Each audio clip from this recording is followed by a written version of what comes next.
அன்பான உறவுகளுக்கு வணக்கம். நீங்கள் பார்த்துக் கொண்டிருப்பது எஸ்ஏஎஸ் தமிழ் தொலைக்காட்சி. எஸ்ஏஎஸ் தமிழ் தொலைக்காட்சியில் வார வாரம் இடம்பெற்றுக் கொண்டிருக்கின்ற வாசிப்போம் வாரம் ஒரு கதை நிகழ்வோடு இணைந்திருக்கின்றோம். வாசிப்போம் வாரம் ஒரு கதை நிகழ்விலே பல சிறுகதையாளர்களின் கதைகளை எடுத்து வருகின்ற ஒரு நிகழ்வாக இணைந்திருக்கின்றார்கள். திருமதி குணாலினி தயானந்தன் அவர்கள் எழுத்தாளர், கவிஞர், விமர்சகர், லண்டன் கிங்ஸ்டன் தமிழ் பாடசாலை ஆசிரியராகவும் விளங்குகின்ற இன்னும் பல துறைகளில் விளங்கிக் கொண்டிருக்கின்ற குணாலினி தயானந்தன் அவர்கள். வணக்கம் குணாலினி.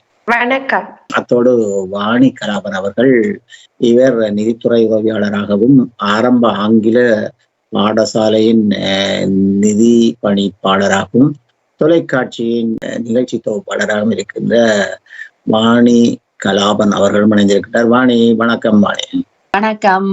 சிறப்பு. இன்று இருவரும் மீண்டும் ஒரு புதிய கதையோடு இணைந்திருக்கின்றீர்கள். அந்த வகையிலே இன்றைய கதை எனப்படுவது யாருடைய கதையோடு? ஈழத்தின் மூத்த பெண் எழுத்தாளர் ஆதிலட்சுமி சிவகுமார் அவர்களின் கதையோடு வந்திருக்கின்றோம். நல்லது, சிறப்பு. இன்றைய கதை எவ்வண்ணம் போக போகின்றது என்பதை நாங்கள் எல்லோருமாக கேட்டு அறிந்து கொள்வோம். அந்த வகையிலே குணாலினி அவர்கள் இன்று கதையின் ஆரம்பத்தோடு துவங்க இருக்கின்றார். எங்கள் வாழ்வை, எங்கள் பண்பாட்டை, எங்களின் உணர்வுகளை எதிர்கால தலைமுறைக்கு கடத்தி செல்ல வேண்டும் என்கின்ற என் மனநிலையில் நின்றே நான் எழுதுகின்றேன். எங்களுக்கு குறித்தான நிலம் இருக்கின்றது, அழகியல் நிறைந்த வாழ்வு இருக்கின்றது, எமக்கென்ற சிறப்பான அடையாளங்கள் இருக்கின்றன. அவற்றை தொலைத்துவிட்டு நாம் யார் என தெரியாமல் எமது எதிர்கால தலைமுறையினர் அழிந்துவிடக் கூடாது என்கின்ற மன உந்துதல் தான் என்னை இயக்கி வருகின்றது என்று சொல்லுகின்ற எமது மண்ணின் மூத்த பெண் படைப்பாளர் திருமதி ஆதிலட்சுமி சிவகுமார் அவர்கள் இன்றைய நிகழ்வின் ஒளிவீசும் நட்சத்திரமாக விளங்குகின்றார். இவர் 1980களில் இருந்து புனைகதை, கவிதை, பாடல், நாடகம் என பலவித பரப்புகளில் இடையறாது இயங்கி வருகின்ற மகோன்னதமான எழுத்தாளர்.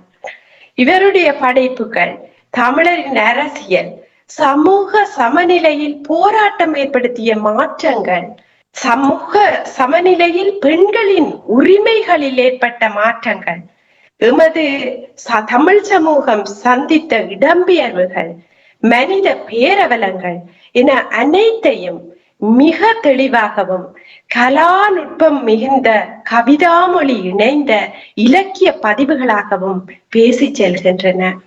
இவரது புள்ளிகள் கரைந்த பொழுது என்ற நாவல் மனித பேரவலத்தை பட்டறிவுடன், நடுவு நிலைமையுடன் பகிர்ந்து கொள்கின்றது.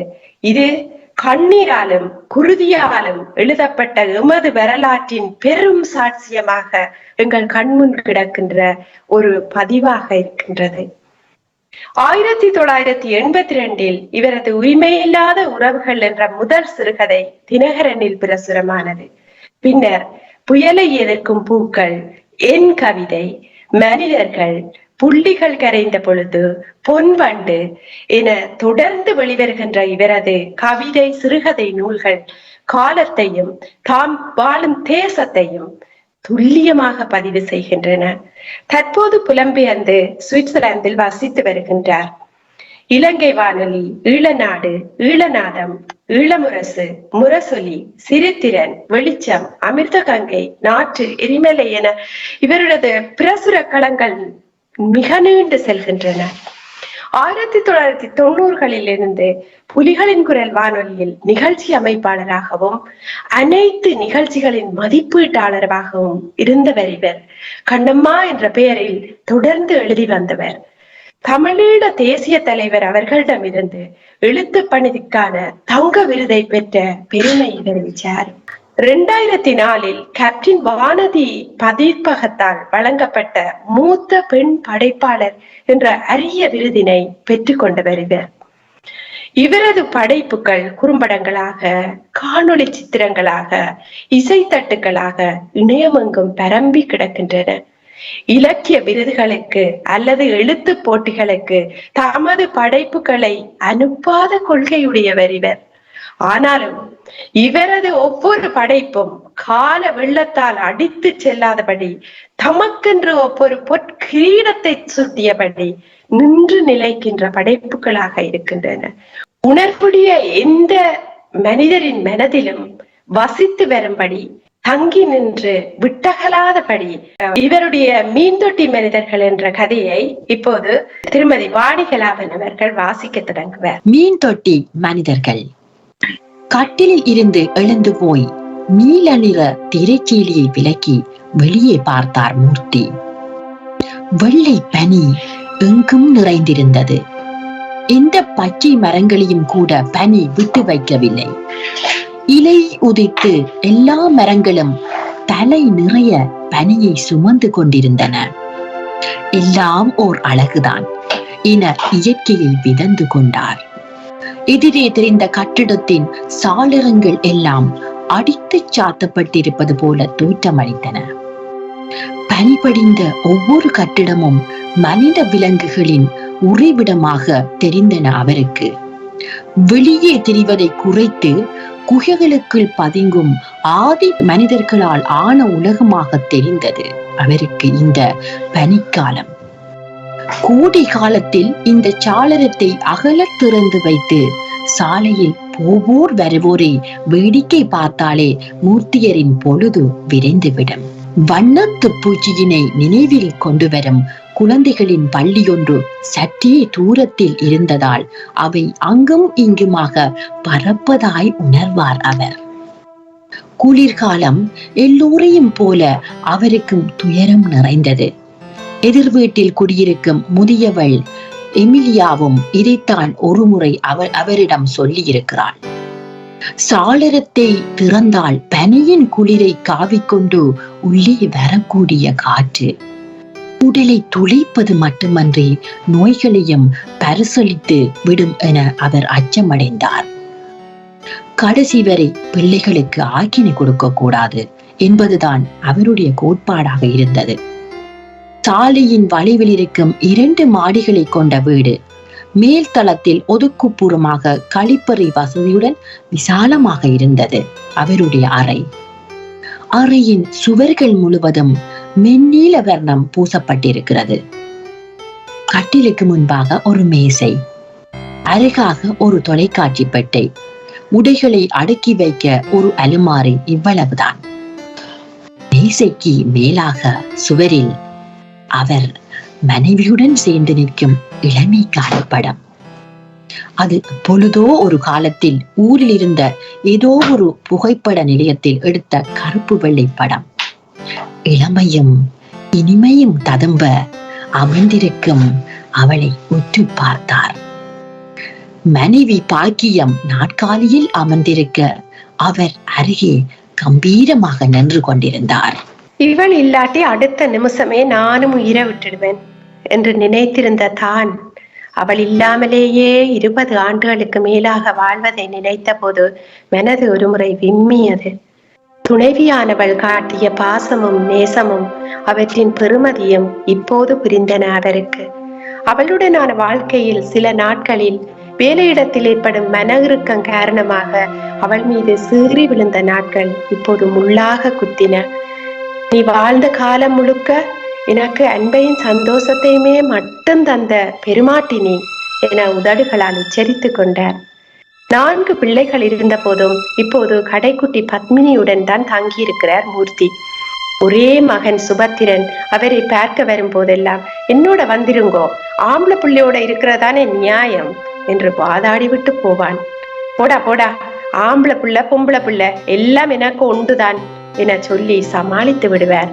என்ன இருந்தாலும் தாய்க்காரி பிடிச்சியலை விடவும் பிடியன்லதான் கூட பாசம் என மனதுக்குள் நினைத்துக் கொள்வார்.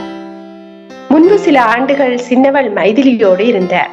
இரவில் மது அருந்திவிட்டு வரும் அவளது கணவனுக்கும் அவளுக்கும் இடையே அவ்வப்போது ஏற்படுகின்ற சச்சரவுகள் அவரின் மன அமைதியை குலைத்தன.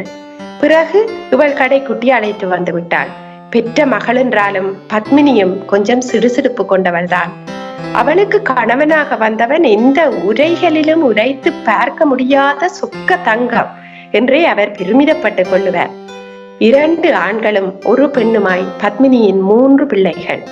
அவருடன் மட்டும்தான் அவர்கள் தமிழில் பேசுவார்கள். நாட்டில் ஒரு காலத்தில் சிங்கள மொழி எழுத்துக்களை தார் பூசி அழித்து போராடியவர் தான் என நினைத்துக் கொள்வார் மூர்த்தியர். இப்போது தானே வேற்றுமொழியில் வரும் செய்தித்தாள்களையும் சிற்றிதழ்களையும் படிப்பதையும் நினைத்துக் கொண்டார். பேத்தி சாரங்கா சிறியவளாக இருந்த போதும் தமிழ் மொழியிலும் தமிழ் வரலாற்றிலும் கொஞ்சம் ஈடுபாடு காட்டுவது அவருக்கு சிறு ஆறுதல். சில வேளைகளில் அவரது அறைக்கு வந்து அவருடைய பழைய நினைவுகளை கதைகளாக கேட்டுக்கொண்டிருப்பாள் சாரங்கா.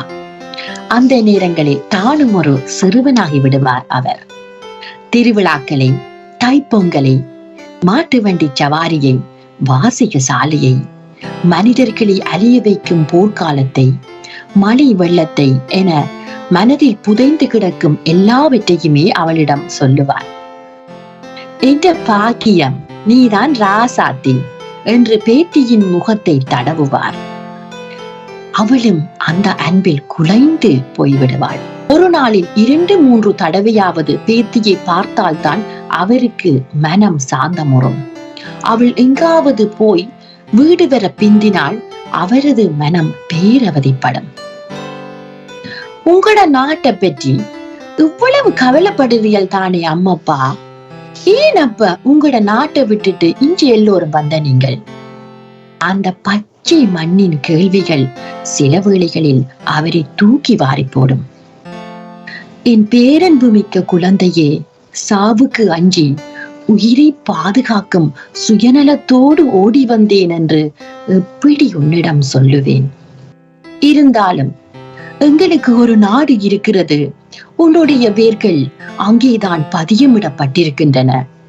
எப்போதோ ஒரு காலத்தில் உனக்கு பிறகு வரும் பிள்ளைகளாவது அங்கே நிம்மதியாக வாழ வேண்டும். இதுதான் இந்த முதியவரின் பெருங்கனவு. அவரது கன்னங்களில் இருந்து சூடான கண்ணீர் வழிந்தோடியது. அவர் நாட்டின் தென்பகுதிகளில் அரச அலுவலராக வேலை பார்த்தவர். மொழி, இனம், மதம் கடந்து அங்கே பல குடும்ப நண்பர்களையும் கொண்டிருந்தவர். அவர்களோடு ஒன்றாக உண்டு கழித்தவர். ஓரிரவு நண்பர்களாக பழகிய சிலரே அவரை கொல்வதற்காக ஓட ஓட விரட்டினார்கள். கெட்ட வாசனை வீசிய அவர்களின் வாய்களில் இருந்து அவரது மொழியையும் இனத்தையும் இழிவுபடுத்திய வார்த்தைகள் கிளம்பின. அவர்களில் ஒருவன் அவருடைய அம்மாவை பழித்த போது அவரால் பொறுத்து கொள்ள முடியவில்லை. கையில் அகப்பட்ட ஏதோ ஒன்றால் அவனை தாக்கிவிட்டு ஓடியவர். ஒதுங்கிய இடம்தான் இந்த வெண்பனி நாடு. மொழி, பழக்க வழக்கங்கள், காலநிலை என்று எத்தனையோ துயரங்கள் இருந்த போதும் தோல் நிறத்தையோ மதத்தையோ பாராது அன்பு காட்டியவர்களால் உறுதியடைந்தவர் அவர்களின் தேசத்தையும் தன் நெஞ்சில் சுமந்து கொண்டிருப்பதை பெருமையாக நினைத்துக் கொண்டார். மலைகளாலும் மரங்களாலும் சிற்றோடைகளாலும் ஒளிந்து நிற்கும் தேசத்தின் மர ஆலை ஒன்றில் தொடர்ச்சியாக பணிபுரிந்து ஓய்வு பெற்றவர் மூர்த்தி. தன்னுடைய வாழக்கூடிய காலம் முழுவதையும் அங்கு அர்ப்பணித்தவர் அவர்.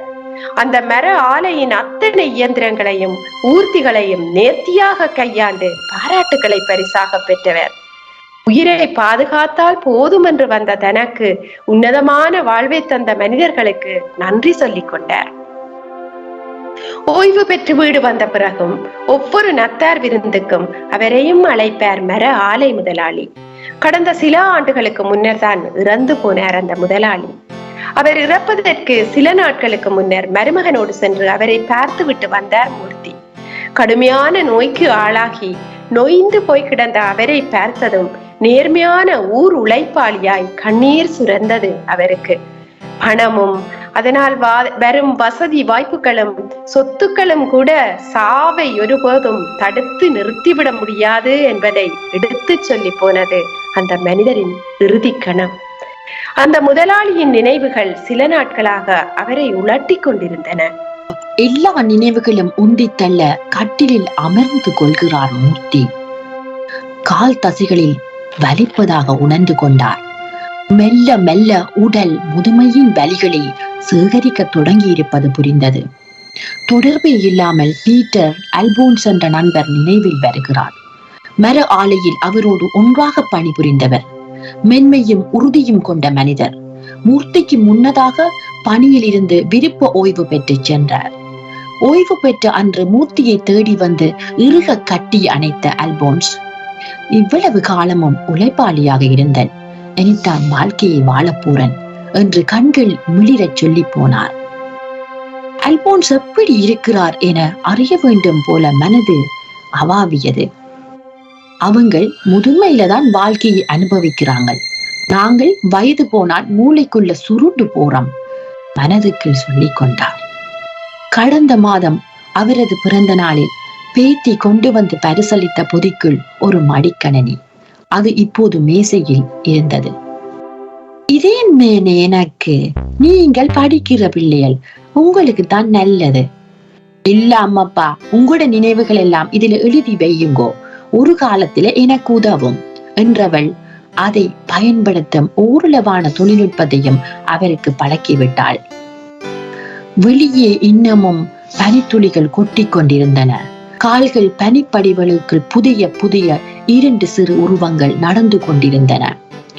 கரிய நிறை மேலுறை அணிந்த அந்த மனித உருவங்கள் பனிக்கரடிகளை நினைவுபடுத்தின.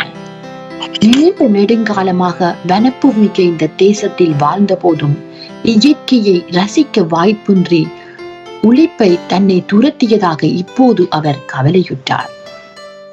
பனிக்காலத்தில் மரைக்குற்றிகளை ஏற்றி வர அவர் பெருமலை காடுகளுக்கு பயணித்திருக்கிறார். அப்போதெல்லாம் காடுகளையோ மலைகளையோ ரசிக்க வேண்டும் என அவருக்கு தோன்றவில்லை. மாலைகளில் வெளிகளில் ஆங்காங்கே தெரியும் மர வீடுகள் அவரின் கண்களில் தோற்றம் காட்டின. குருவிகளது குரல் இனிமே செவிகளில் நினைத்து கொள்ள வேண்டும் போல் இருந்தது. அவ்வப்போது கடந்து போன வாழ்க்கை காலத்துக்காக மனது ஏக்கம் கொள்ள தொடங்கி இருந்தது. இரவு நேர உணவு விடுதியின் மெல்லிய ஒளியில் அமர்ந்து பனிப்பொழிவை பருகியபடி சூடான சுவையான வாட்டிய இறைச்சியை உண்ண அவரின் மனது ஆசைப்பட்டது. தொற்று நோய் கட்டுப்பாடு காரணமாய் இரவு நேர உணவு விடுதிகள் பொலிவற்று போயிருப்பதை செய்திகளில் பார்த்து கொள்வதால் மனது அமைதி அடைந்தது. கடந்து போன ஆகஸ்ட் மாதத்தில் ஒரு வாரமாய் அவரின் கடைவாய்ப்பற்களில் மீண்டும் வலி. கொரோனா தொற்று தடுப்பு உடைகள் அணிந்த பல் மருத்துவர் சில மணி நேர பரிசோதனைகளின் பின் 2 பற்களை அகற்ற வேண்டும் என்றார். பின்பொரு நாள் அவர் குறித்து தந்த திகதிகளில் 2 பற்களும் அகற்றப்பட்டு விட்டன. மருமகனிடம் சொல்லி இடை பார்க்கும் இயந்திரம் ஒன்று வாங்கி வைத்து இடையை கவனித்துக் கொள்ளுகின்றார். காட்டிலின் கால் மாட்டில் மேற்சுவரில் ஒரு மணிக்கூடு. ஒவ்வொரு மணித்தியாலமும் அது இனிய ஒலியை எழுப்பும். பேரப்பிள்ளைகள் அடிக்கடி வாங்கி வந்து தரும் சின்ன சின்ன பரிசு பொருட்களால் அலமாரி நிறைந்திருந்தது. இவர் குளிக்க போகும் நேரத்தில் மகளோ மருமகனோ வந்து அறையை பெருக்கி துடைத்து போவார்கள். அறை கதவில் தட்டும் ஓசை. அவர் எழுந்து கதவை திறந்தார். மருமகன் எதையோ சுமந்து வந்திருப்பது தெரிந்தது. பின்னால் பேத்தி சாரங்காவும் நின்று கொண்டிருந்தாள். என்னது? மீன்தொட்டி அம்மப்பா, உங்களுக்கு தான். இது என்ற நத்தார் அன்பளிப்பு. அங்க வெளியில வெய்யுங்கோவன், வார ஆட்களும் பாப்பினம். இங்க அறைக்குள்ள எதுக்கு? நீங்க தனியா தானே இருக்கிறீர்கள். இந்த மீன்களை பார்த்து கொண்டிருந்தால் உங்களுக்கு சந்தோஷமாயிருக்கும்.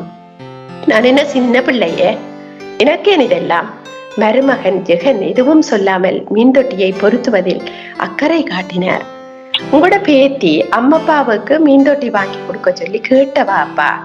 தனிமையா இருக்கிறவைக்கு இந்த மீன்கள் பெரிய ஆறுதல் என்று உளவியல்காரர் சொல்லினாம். கொஞ்ச நாளில நீங்களே எவ்வளவு சந்தோஷத்தை உணர போறீர்கள் பாருங்கோவன் அப்பா என்றாள் மகள். பிள்ளை, சந்தோஷங்களை அனுபவிக்கிற வயதில மரக்காலையையும் மிஷின்களையும் மட்டும்தான் பார்த்திருக்கிறேன். இப்ப வயது போன காலத்துல உதுகளை மென நாடுகிறது இல்ல. தயவு செய்து என்ன புரிஞ்சு கொள்ளுங்கோ. கொஞ்சம் கோபமாகத்தான் சொன்னார் மூர்த்தி. எஞ்சி பாருங்க அம்மாப்பா, எல்லாம் கோல்ட் ஃபேஸ் நல்லா இருக்கல்லோ என்றாள் பேர்த்தி. இப்போது மூர்த்தி மீன் தொட்டியை பார்த்தார். பல நிறங்களில் தெரிந்த மீன்கள் தொட்டி தண்ணீருக்குள் நீச்சல் அடித்துக் கொண்டிருந்தன. இதுகளுக்கு தாங்கள் கடலில இருக்கிறோம் என்ற நினைப்பு என நினைத்தவர் தன்னையும் தானும் ஒரு தங்க மீனாகவே ஆக்கிவிட்டதை அவர் உணரத் தொடங்கினார். தொட்டிக்குள் மீன்களுக்கு இணையாக நீச்சல் அடிக்க தொடங்கியது அவரது மனம். 2018 வெளிவந்த பொன்வெண்டு சிறுகதை தொகுதியின் முதலாவது கதையான மீன்தொட்டி மனிதர்கள் என்ற கதை உங்கள் சிறுகதை ரசனைக்கு விருந்தாகி இருக்கும் என நம்புகிறோம். புலம்பெயர் வாழ்வின் சிதிலங்களை, அவலங்களை, மௌனமான துயரங்களை அழகான கதை மொழியில் வரைந்து செல்கிறது 40 வருடங்களுக்கு மேலான இவரது கலைப்பயண அனுபவம். கதை பொருள், பாத்திர வார்ப்பு, கதை மொழி, அழகான படிமங்கள், கதை பொருள் வாசகருக்கும் கேட்பவருக்கும் கடத்தப்படும் லாவகம் என்பவற்றை உன்னத நிலைக்கு எடுத்துச் செல்கிறது. பலவிதமான உறவு சிக்கல்களையும் ஆத்ம விகாரங்களையும் பேசுகின்ற கதை ஆழ்நிலையில் நிலம் கடந்தவர்களின் துயரங்களை, தீயவர்களின் கையறு நிலையை, அவர்களின் தனிமையை என பலவற்றை புதிய சந்ததிக்கு வெளிச்சம் போட்டு காட்டுகிறது. அத்துடன் புதிய நாட்டினை களமாக கொண்டு அமைகின்ற இவரது கதைகளும் கவிதைகளும் எமது தமிழ் சந்ததிக்கு என தாய் நிலத்தில் இருந்து புலத்திற்கான தொடர் வரலாற்றை பதிவு செய்யும் அரும்பணியை புரிகின்றன. தான் தற்போது வாழும் சுவிட்சர்லாந்து மண்ணின் டொச் மொழியை துறைபோக கற்று தன்னை புதிய தேசத்திற்கு தக்கவராக மாற்றி அமைத்துக் கொண்டவர் எழுத்தாளர் ஆதிலட்சுமி. அதனால் புதிய நம்பிக்கை நிறைந்த கருத்துக்களையும் தமிழ் சமூகத்துக்கு வழங்கும் வல்லமை உடையவராக மிளிர்கின்றார். புலம்பெயர் வாழ்வில் தமிழ் பெண்கள் தம்மை தாம் முன்னேற்றிக் கொள்ள வேண்டும் என்பது இவரது ஆழ்ந்த மனவிருப்பு. அதனை பல பதிவுகளில் காண கிடைக்கிறது. மேலும் கடந்த காலத்தின் பட்டறிவுதான் புதிய தலைமுறைக்கு பாடத்தினை சொல்லித்தரும் என்று தீர்மானமாக நம்புபவர் இவர். அதனால் தமிழ் சமூகத்தில் நிலவும் பல சவால்களுக்கு புதிய தீர்வுகளை முன்வைக்கின்றன இவரது படைப்புகள். பண்பாட்டுக்கும் மூடத்தனமான கற்பிதங்களுக்கும் இடையேயான வேறுபாட்டை நாம் அடையாளம் கண்டுகொள்ள வேண்டும் என்ற கருத்தையும் இவர் வலியுறுத்துகின்றார். இதனால் தமிழ் சமூகம் புதிய சூழலுக்கு இசைவாகும் வழிவகைகளை தீராத மண்பற்றுடன் வாழ்ந்து கொண்டே சொல்லித் தருகின்றார். இவரது படைப்புகள் எதிர்கால சந்ததி நாம் தமிழர் என தலைநிமிர்ந்து வாழ வழிகாட்டி செல்லும் என்பது உறுதி. ஈழத்தின் மூத்த பெண் எழுத்தாளர் ஆதிலட்சுமி சிவகுமார் அவர்கள் எமது தமிழ் சமூகத்தின் கொடுப்பினை, எமது சமூக பிணிதிற்கு மாமருந்து, எம் தமிழ் மண் செழிக்க பொழிகின்ற மாவளை என்று கூறி இவரதும் இவரது குடும்பத்தினரதும் நல்வாழ்வுக்கு இறையாசி வேண்டி விடைபெறுகின்றோம். இன்று சிறப்பாக மீன்தொட்டி மனிதர் கதையோடு வந்திருந்தீர்கள் குணாளினி. இந்த கதையின் போக்கில் உங்களை தொட்டுக்கொண்ட பகுதி இந்த வகையான பகுதியாக இருக்கின்றது இந்த கதையிலே? எழுத்தாளர் ஆதிலட்சுமி சிவகுமார் அவர்கள் ஒரு வித்தியாசமான களத்தில் நின்று எழுதி வருகின்றவர் என்றுதான் நான் இந்த கதையை கொண்டும் கூறுகின்றேன். அது எவ்வாறெனில், தொடர்ந்த தாய்நிலம் பற்றிய விருப்பத்தை வைத்துக் கொண்டே இந்த புதிய புலம்பியர் நாட்டில் எங்களுடைய தமிழர்கள் வந்த பிறகு அவர்கள் முகங்கொள்ளுகின்ற நெருக்கடிகளுக்கு தீர்வுகளைத்தான் அவருடைய கதை பேசி செல்கிறது. இங்கே இந்த வயோதிபர் மூர்த்தியை பார்த்தீர்களானால் அவர் தன்னுடைய விரக்தி நிலையை மட்டும் சொல்லவில்லை, புதிய தேசத்தின் அழகுகளை ரசிக்கிறார், புதிய தேசத்தின் வாழ்க்கை முறையையும் அவர் கற்றுக்கொள்கின்றார். தன்னுடைய வயது போன காலத்தில் ஊரில் என்றால் தங்களை பற்றி கவனிக்க மாட்டார்கள். இங்கு இடை பார்க்கும் மெஷினை பார்த்து அவர் தன்னுடைய இடையை பார்த்து அவதானித்துக் கொள்கின்றார். பல்வலி வந்தவுடனும் அதற்கான தீர்வுகளை மேற்கொள்கின்றார். அவர் லேப்டாப் ஒன்றை பாவித்து புதிய சந்ததிக்கு அவற்றை எழுதுவதற்கு பேரப்பிள்ளை ஊடாக அந்த கருத்து வழங்கப்படுகிறது. ஆனால் அவர் அதை எடுத்துக் கொள்கின்றார். முதுமையிலும் அவதானிக்கிறார் புலம்பெயர் வாழ்வை. முதுமையில் அல்போன்ஸ் பீட்டர் என்ற ஒருவருடைய கதையை சொல்லி அந்த பாத்திரத்தினூடாக ஆதிலட்சுமி சொல்லித் தருவது என்னவென்றால், புதிய எதற்கும் விரக்தியுடன் அழுது கொண்டிருந்து வேலை இல்லை, எழுந்து நில்லுங்கள், புதிய நாட்டில் உள்ள சந்தர்ப்பங்களை அவதானியுங்கள், அந்த வாழ்வின் முறைகளை அவதானியுங்கள், நல்லதனில் தேர்வு செய்யுங்கள், மனத்தின் ஆழத்தில் உங்களுடைய வேர்களை உங்கள் நாட்டின் தாய் நாட்டின் மண்ணை வைத்துக் கொள்ளுங்கள். இவ்வாறாக மிக அழகாக பொருந்தி வருகிறது கதை. இந்த அல்போன்ஸ் என்ற பாத்திரத்தினூடாக அவர் சொல்லுகிறார், இவங்கள் வயசு போன பிறகுதான் வாழ்க்கையை அனுபவிக்க தொடங்குறாங்க. இன்னொரு இடத்தில் சொல்லுகிறார், நான் மெஷினை பார்த்து கொண்டு மரக்குட்டிகளை ஏற்றி கொண்டே இளமை காலத்தை முழுக்கவும் செலவழிச்சு போட்டேன், இனி எனக்கு இதுக்கு என்னத்துக்கு என்ற சலிப்புத்தன்மையையும் காட்டுகின்றார். மிக துல்லியமான அவதானிப்புகள்.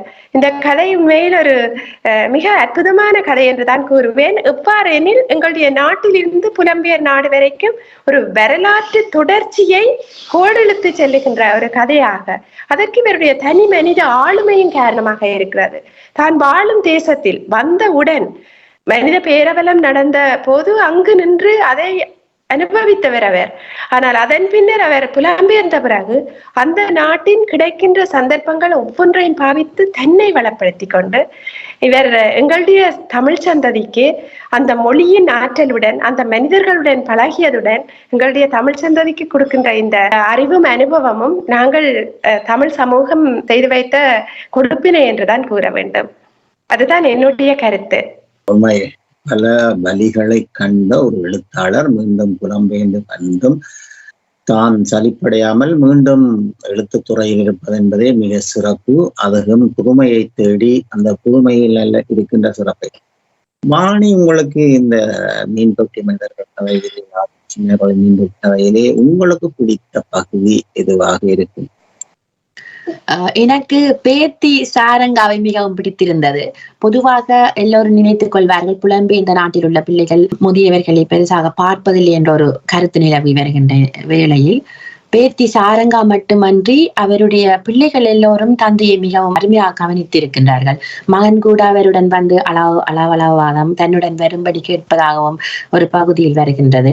மருமகன் அவருடைய மகளின் கணவர் அவரை மிகவும் நன்றாக கவனித்துக் கொள்கின்றார். அப்பொழுது தாய்நாட்டிலேயே தந்தை தாயை கவனிக்காத ஒரு நிலை காணப்படும் இடத்தில் வெளிநாட்டில் கூட அவர்கள் மிகவும் கவனமாக அவர்களுடைய தந்தையை அவர்கள் பார்ப்பதும், அதே போல் அவர்கள் தங்களுடைய மகளை எவ்வாறு வளர்த்து அவர்கள் தங்களுடைய அம்மப்பாவை அவர் கவனிக்கும் விதமும் என்னை மிகவும் கவர்ந்திருந்தது. இது மற்ற எல்லோருக்கும் ஒரு எடுத்துக்காட்டாக அமையும் என்று நினைக்கின்றேன்.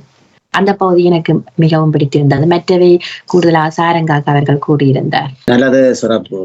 ஆதிலட்சுமி அவர்களின் மீன்தொட்டி இணைந்திருந்தோம். இந்த கதைகளை நாங்கள் கொண்டு வருவதன் நோக்கம் சிறுகதைகளை எங்களுடைய எழுத்தாளர்களின் ஆளுமைகள் உண்மையிலேயே புலம்போட்டு காட்டப்பட வேண்டும்.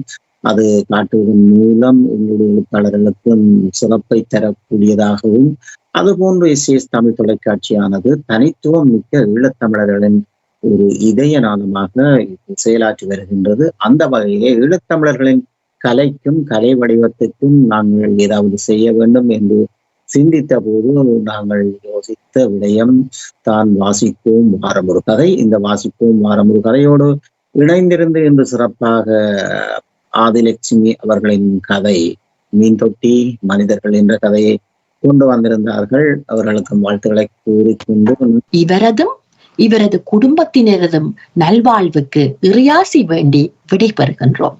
நல்லது, சிறப்பாக இன்று மீண்டும் ஒரு கதையோடு இணைந்திருந்தோம். அந்த கதையிலே இன்று சிறப்பாக இந்த கதையை கொண்டு வந்து இங்கே சமர்ப்பித்திருந்தார்கள் குணாளினி தாயானந்தன் அவர்கள் லண்டனிலிருந்து, அதுபோல் வாணிகலாபன் லண்டனிலிருந்து இந்த கதையை இணைந்து அவர்கள் அதை தேடி எடுத்து இந்த கதையை இங்கே கொண்டு வந்து இணைத்து எஸ்எஸ் தொலைக்காட்சிக்கான இந்த நிகழ்வில் வாசிப்பும் ஆரம்ப கதை நிகழ்விலே இணைத்திருந்தோம். மீண்டும் ஒரு கதையோடு அடுத்த வாரம் சந்திக்கும் வரை மூவரும் விடைபெற்றுக் கொள்கின்றோம். நன்றி, வணக்கம். மீண்டும் சந்திப்போம். நன்றி, வணக்கம். நன்றி, வணக்கம்.